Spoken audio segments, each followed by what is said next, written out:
Good afternoon, students. This is Surbi Gangwar, lecturer IT from CMSGGP Dorala Meerut. In today's lecture, we will discuss about authorization. So, basically, what is authorization? Authorization is the process where the database manager gets information about the authenticated users. Means the users that can have access to the database, it gives the information about that particular users. Part of that information is determining which database operations the user can perform and which data objects the user can access. That means we have to decide what particular users can have access and what particular users cannot have access to the database. And a privilege is a type of permission for an authorization name or a permission to perform an action or a task. The privilege allows a user to create or access database resources. Privileges are stored in the database catalogs. Authorized users can pass on privileges on their own objects to other users by using the grant statement. That means with the help of grant statements, the users can have access to the database. And privileges can be granted to individual users, to groups, or to public. Means the privilege can be given to the individual users, for the groups, and for the public also. Public is a special group that consists of all users, including future users. Users that are members of a group will indirectly take advantage of the privilege granted to the group where groups are supported.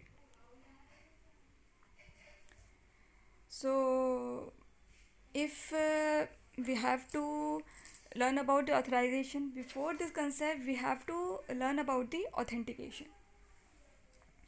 With the help of example, we learn about the authentication. For example, if a subset of user ID and password is there, that means A is a user which is having A1 as the user ID and ABC as the password. So if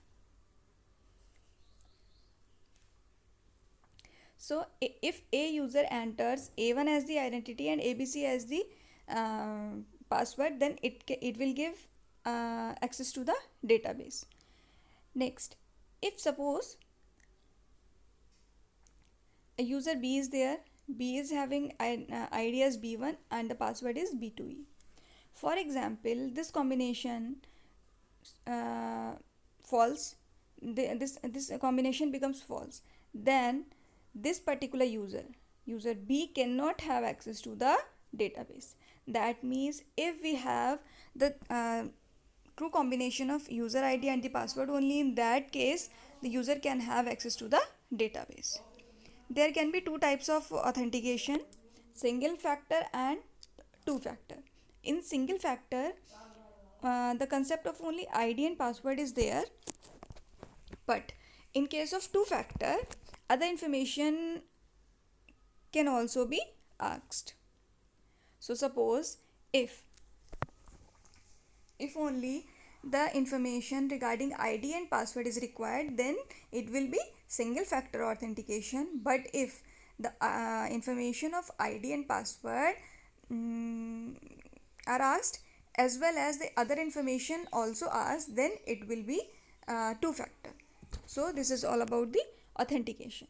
Now we'll have the example of authorization. For example, A is the user which is having ID1 and password. If this ID and password matches, that means it becomes true. Only in that case the user will have authentication, otherwise it becomes false. If the authentication becomes true, then it will have access to the database, and this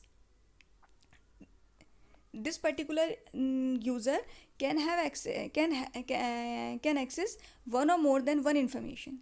This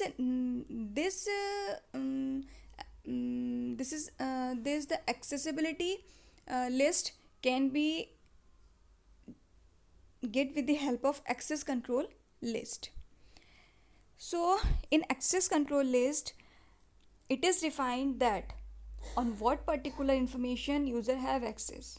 Not for all information authenticated user can have access to the database, and this is done with the help of granting rights to access database resources.